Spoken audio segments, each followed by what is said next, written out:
அம்மன் கிரியேஷன்ஸ்ல 16 வயதில் படம் பூஜை போடப்பட்டது. பூஜைக்கு அங்கே போனா அன்னைக்கு அந்த பாட்டை பாட வேண்டிய பாலு வந்து கொஞ்சம் லேட்டா வந்தாரு.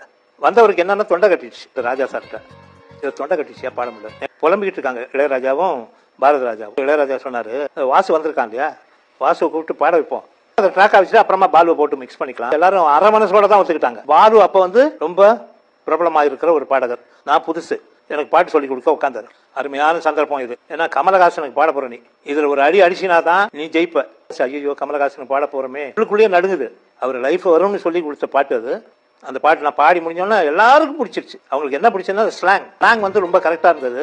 தமிழ் மண்ணுல வந்து அந்த ஸ்லாங் ரொம்ப முக்கியம். செவ்வந்தி பூ முடிச்ச சின்னக்கா அப்படிங்கிற பாட்டு சுசீலா அம்மாவும் நானும் பாடுறோம். அதுலயும் கூட பாடுறது யாரு, சுசீலா அம்மா. ஏன்னா கமலஹாசன் பாட போறோங்கிற ஒரு நடுக்கம் வேற, சுசீலா அம்மா கூட பாட போறோங்கிற நடுக்கம் வேற. ரெண்டு நடுக்கமும் சேர்ந்து காய்ச்சலே வந்துடும் போல் இருக்கு. இது மாதிரி பாடினதுல எல்லாருக்கும் பிடிச்சி. சுசீலா அம்மாவே பாடுறாங்க, நல்லா பாடினீங்க தம்பி.